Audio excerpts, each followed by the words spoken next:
हरि ओम।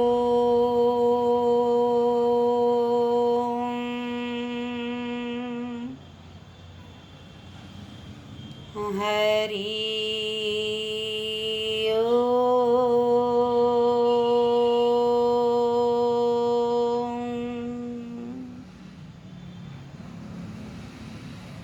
हरि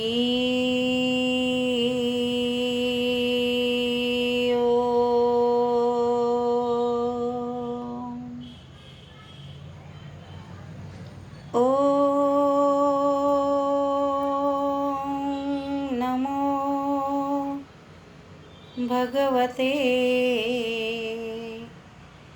वासुदेवाय।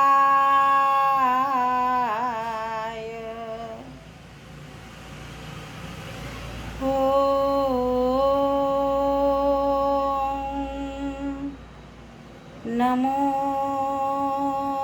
भगवते वासुदेवाय।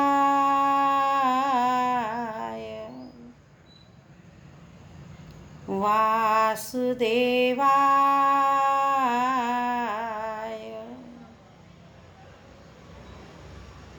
गुरुदेवा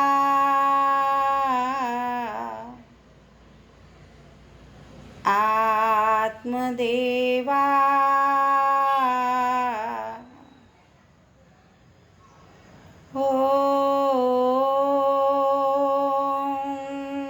नमो भगवते वासुदेवा।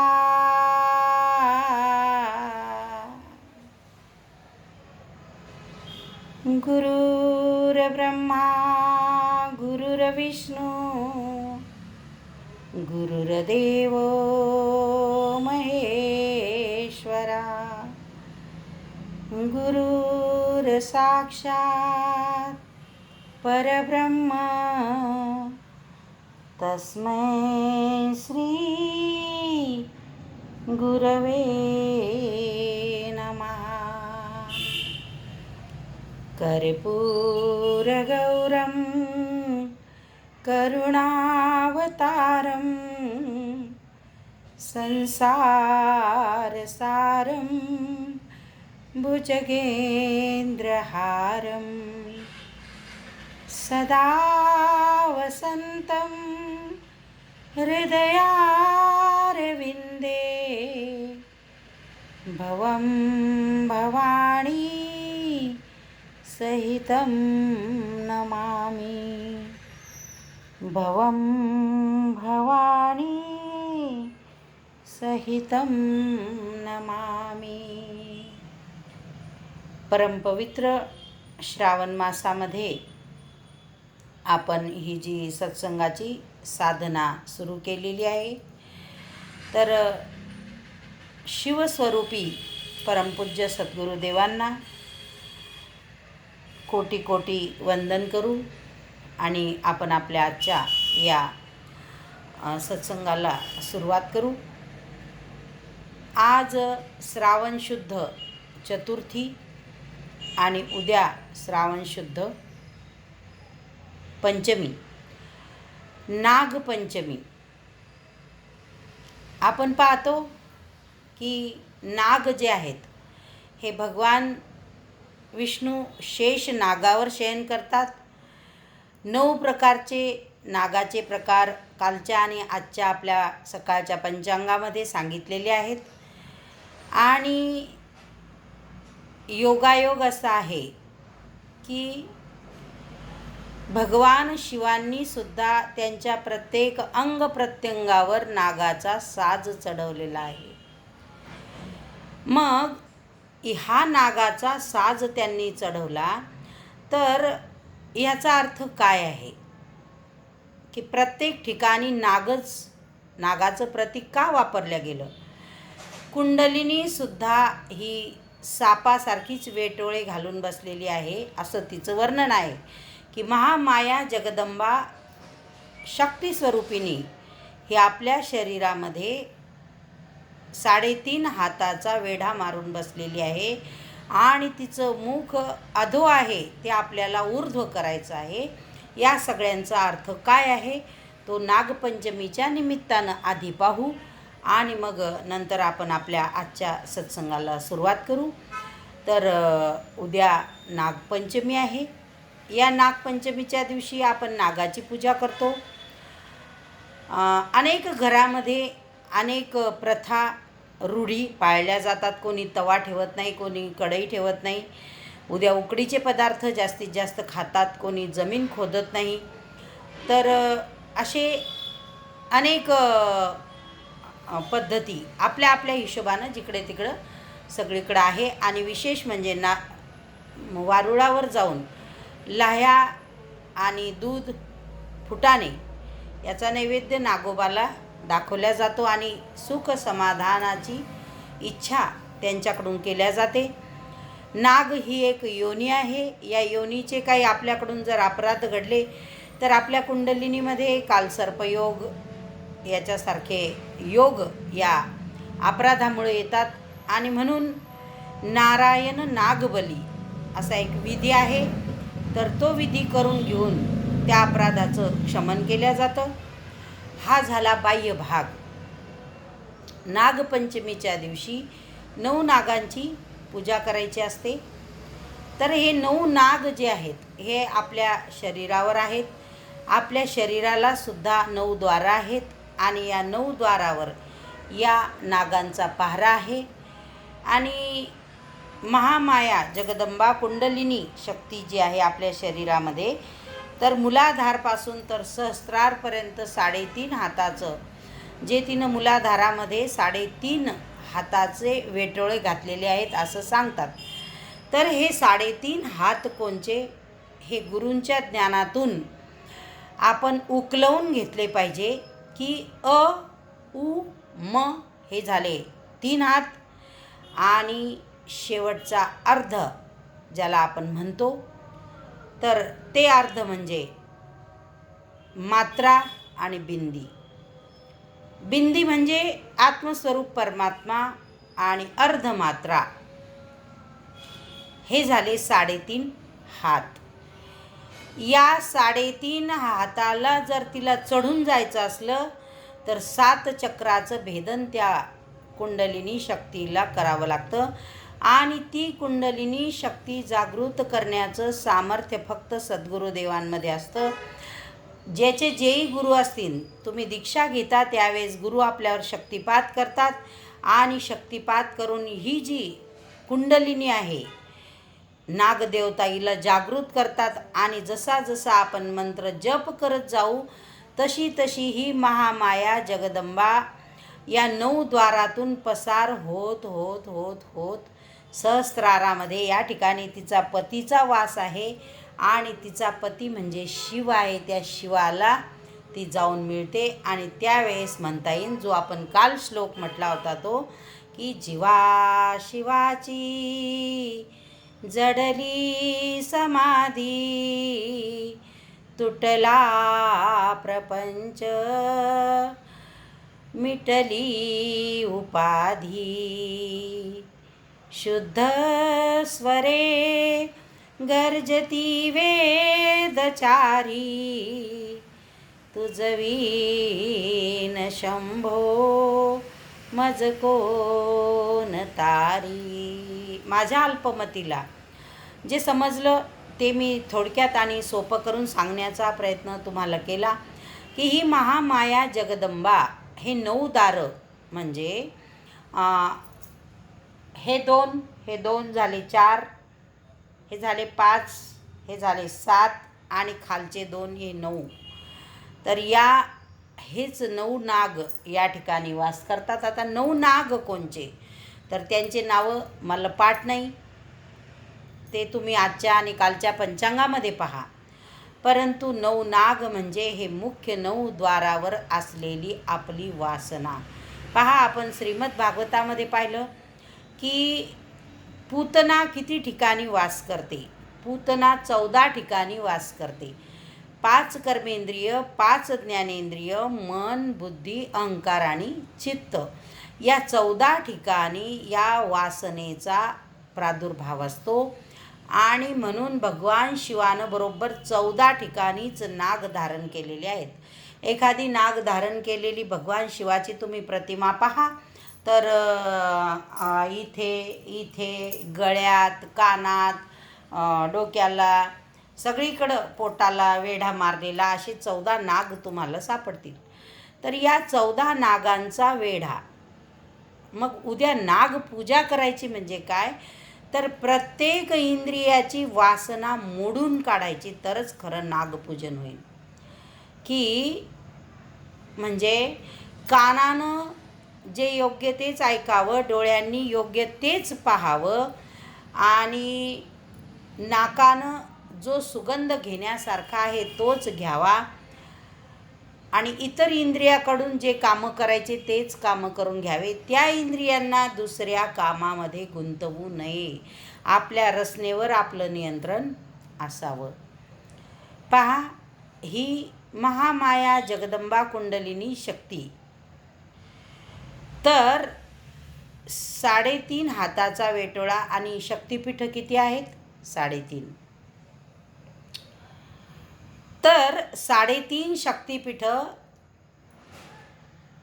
ऐं ह्रीं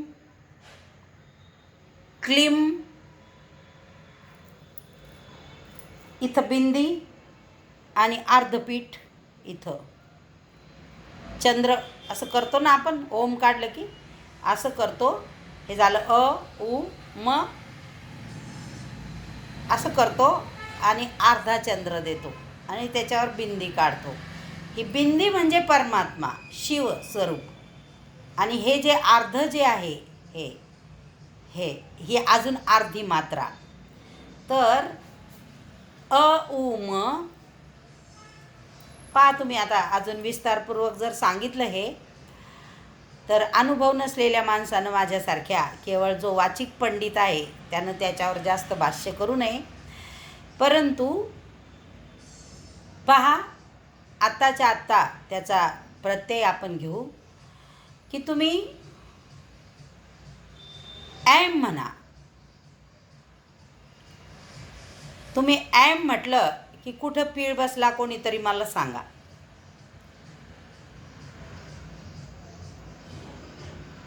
ऐं शब्दाचा उच्चार केला तुम्ही तर पीळ कुठं बसला ते सांगा.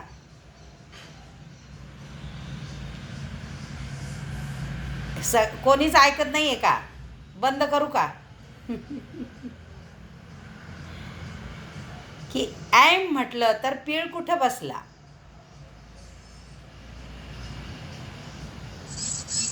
हृदयाजवळ. हां, अजून कोणी? ऐं म्हटलं तर पीळ कुठं भूमध्यमध्ये. आ भूमध्यमध्ये, दोन्ही डोळ्यांच्या मध्ये नाही. हां, सांगा अजून. पण चांगलं आहे, प्रयत्न तर केला ना तुम्ही उत्तर देण्याचा. पुन्हा म्हणा एकदा ऐं आणि अगदी मनातून म्हणा ऐं.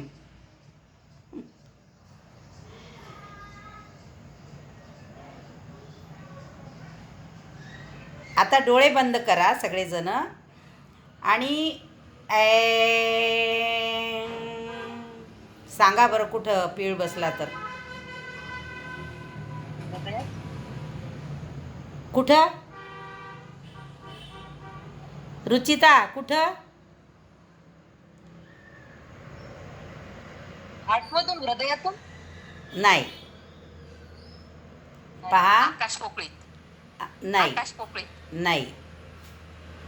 जेव्हा आपण ऐं म्हणतो ना त्यावेळेस हा जो पीळ आहे हा नाभी स्थानावर बसलेला आहे तुमच्या. आता तुम्ही करून पहा. ऐं आपोआप तुमचं बेंबी वर उचलल्या गेली. बरोबर बरोबर. हां, ही मा सरस्वती आहे. आता रीम म्हणा. रीम. आणि आता कोणत्या स्थानाला धक्का बसला तर रीम म्हटलं की हृदयाला धक्का बसतो.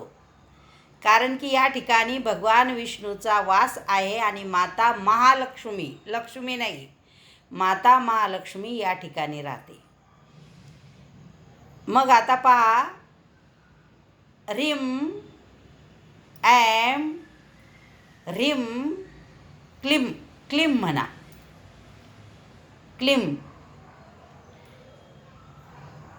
इथं आहे क्लीम. क्लीम कुठे आहे? इथं. बरोबर. हां कशात? हां, इथं कंठस्थानामध्ये तुम्ही जेव्हा पाठ करता कशाचा? सप्तशतीचा, त्या पाठामध्ये कवच दिलेलं आहे, देवी कवच. कवच आर्गला किलक म्हणतो ना आपण, त्या कवचामध्ये इथं तिचं स्थान सांगितलेलं आहे. तर या ठिकाणी महाकाली राहते. कोण राहते? महाकाली. मग पहा तुम्ही, आता मंत्र असेच म्हणायचे नसतात. आता ओम ऐं ह्रीं क्लीं चामुंडाय विचे. तर या ठिकाणी बिंदू आहे. झाले का 3.5? झाले ना 3.5? कुंडलिनी शक्ती. ओम ऐं ह्रीं क्लीं चामुंडाय विचे. इथं शिव आणि शक्ती एकत्र झालेले आहेत दोन्ही. या ठिकाणी हे दोघं जण एकत्रच आहे. यांचा जोडा कधीच फुटत नाही. सगळ्या जगाला वाटतं यांचे भांडणं होत राहतात म्हणून, पण हे इतके हुशार आहे, आतून एकत्र राहतात आणि बाहेरून पेटून देतात सगळं. आणि आपल्यासारखे अज्ञानी लोक, आता शक्ती म्हणजे कोण? शक्ती म्हणजे शरीर आणि शिव म्हणजे आत्मा. शरीर नसलं तर शिवाला किंमत नाही आणि शिव नसले तर शक्तीला सुद्धा किंमत नाही. याचं दुसरं नाव या शक्तीचं आहे प्रकृती. मग तुम्ही कितीला लाडू, पुऱ्या, भजे काहीही खाऊ घाला, पण ही संतुष्ट होत नाही. ही संतुष्ट केव्हा होते? ज्या वेळेस आपण गुरुमुख होतो.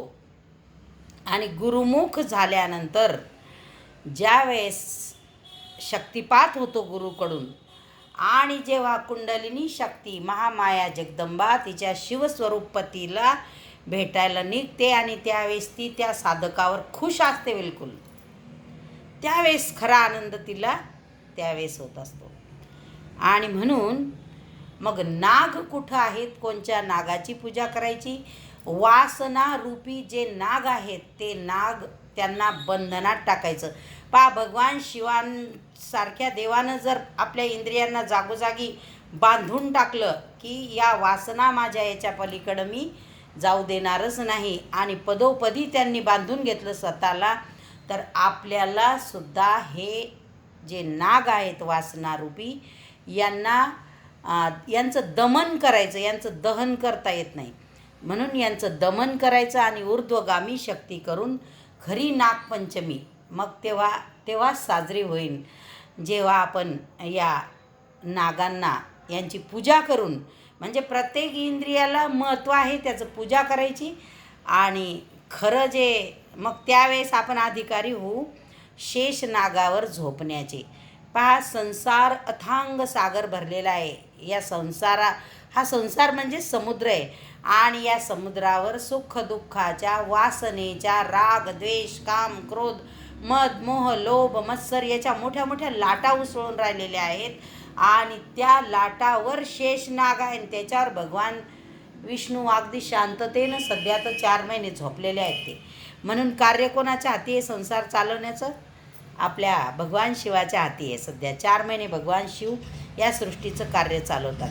मग पहा, ते कसे इतके शांत झोपू शकतात? कारण त्यांनी या सर्व लाटा ताब्यात घेतलेल्या आहेत. काही होऊ द्या, ते आपले शांत झोपलेले आहे. इकडं काही हो, मग आपल्याला असं वागता आलं पाहिजे, तरच त्या शेषशाही नारायणाची पूजा केल्याचा फायदा आहे. आणि नाही तर आपण अशा अनेक नागपंचम्या साजऱ्या करू. परंतु खरे 9 नाग त्यांचं स्थान कुठं आहे आणि म्हणजे त्यांचं प्रतीक काय आहे. बाह्य रूपानं निश्चित नागदेवतेची पूजा करायची, नागदेवतेला शरण जायचं, नागदेवतेला सांगायचं, आस्तिक आस्तिक आस्तिक आस्तिक आस्तिक म्हणायचं की आम्हाला दंश करू नका, आमच्याकडून काही अपराध झाले असतील तर ते माफ करा आणि आमच्या घरादाराचं, आमच्या वंशामधल्या लोकांचं रक्षण करा. आणि हे नागसुद्धा भगवान शिवाची पूजा करणारे आहेत, ते भगवान शिवाचे सेवक आहेत. आणि म्हणून आपणसुद्धा त्या भगवान शिव परमात्म्याची कोणच्या आतल्या त्यांची पूजा करायची आणि आपण आपलं कल्याण साधून घ्यायचं. हेच आजच्या नागपंचमीच्या निमित्तानं आपण खरं म्हणजे सहज इथं बसल्यावर ते सुचलं मला की उद्या नागपंचमी आहे म्हणून. तर तो आपण त्याचा थोडासा माझ्या अल्पमतीप्रमाणे आपण त्याचा अर्थ पाहिला. आपण भगवद्गीतेच्या 5वा जो अध्याय आहे आणि त्याच्या 6व्या श्लोकामध्ये आपण परमपूज्य गुरुदेवांच्या कृपेनं प्रवेश करू. 5वा अध्याय 6वा श्लोक. भगवान श्रीकृष्ण सांगतात की संन्यासस्तु महाबाहो दुःखमाप्तु मयोगतः योगयुक्तो मुनिर्ब्रह्म न चिरेणाधिगच्छति. अर्जुना नाही म्हटलं नुसतं हे महाबाहो अर्जुना असं म्हटलं. हे महाबाहो अर्जुना, निष्काम कर्मयोगाचे आचरण केल्याशिवाय संन्यासाची प्राप्ती होणे दुर्लभ आहे. तू जेव्हा निष्काम कर्मयोग आचरशील त्याच वेळेस तुला कर्मसन्यास आपोआपच घडेल. नाहीतर हे पाहिजे ते पाहिजे ते पाहिजे ते पाहिजे ते पाहिजे सगळं पाहिजे, हे चुकीचं आहे. निष्काम कर्मयोग घरामध्ये घरापासून सुरुवात करावी तर सगळ्या संसारापर्यंत, जगातल्या गोष्टीपर्यंत त्याची सुरुवात करता आली पाहिजे. की मी केलं किंवा हे माझं आहे ही भावना नसावी. करत असताना एखादं कर्म आपली मान खाली असावी आणि माझ्याकडून परमात्मा हे करून घेत आहे ती भावना आपल्या मनामध्ये असावी. किंबहुना परमात्माच हे सगळं करतोय. आता अगदी जस्ट बाळूमामांनी सांगितलं त्यांच्या सिरियलमध्ये. बाळूमामा म्हणतात की अरे मी बोलणारा कोणी नाही, तो देव तो परमात्मा माझ्याकडून बोलून घेतो आणि ज्याचं जसं असलं त्याचं तसं मी सांगतो, म्हणून हे सगळं जग त्याच्या भरोशावर चालतं. आणि मी तरी तुम्हाला काय सांगणार. ते म्हणतात बाळूमामा की मी तरी काय सांगणार, साक्षात शिवाचा अवतार आहे ते म्हणतात मी तरी तुम्हाला काय सांगणार. तुम्ही एकच करा या जगामध्ये, जगाचा मालक पांडुरंग परमात्मा, त्याची सेवा करा, एकादशी धरा, भजन करा आणि खरेपणानं चला, म्हणजे तुम्ही या संसारातून सुटून जाल. किती सोपी व्याख्या सांगितली त्यांनी की जो किया सो तुम किया मैं कछु कीना नाही, जो कहूँ मैंने किया तो तुम ही थे मुझ माई. की मी काहीच केलेलं नाही, जे केलं ते सगळं तुम्ही केलं. परंतु एखाद्या वेळेस अज्ञानवश अभिमानानं अहंकारानं मी जर असं म्हणत असेल की मी हे केलं, तरीसुद्धा हे बोलवणारे कोण आहेत, तुम्हीच आहात. की जो कहू मैंने किया तो तुम्ही ते मुजमाई. बोलणारं कोण आहे, तो परमात्माच आहे. मग आपला कुठं संबंध येतो त्याच्याशी. म्हणून इदम न मम म्हणायचं आणि काय करायचं, सोडून द्यायचं, म्हणजे संसार सफळ होईल. आज संसार सफळ झाला गे माये, देखिले पाय विठोबाचे. आणि म्हणून भगवंत म्हणतात की अरे जोपर्यंत तू निष्काम कर्मयोग करत नाही तोपर्यंत संन्याससुद्धा सोपा नाही. हा कर्मसन्यासाची प्राप्ती होणं अतिशय दुर्घट आहे तुला. आणि म्हणून निष्काम कर्मयोग आचर. जो कर्मयोगाच्या आचरणाला प्रारंभच करत नाही, जो असं निष्काम कर्मच करत नाही, तर त्याला कर्मसन्यास कुठून प्राप्त होणार.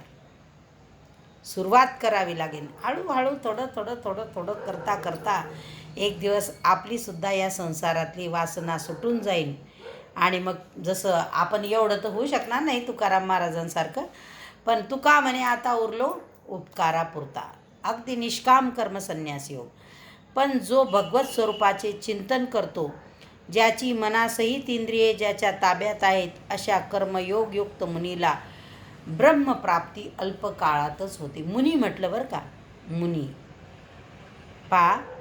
शब्दांना अर्थ असतात. मुनी म्हणजे काय? मनन करणारे, सतत मनाला ताब्यात ठेवणारे ते मुनी, सतत चिंतन करणारे.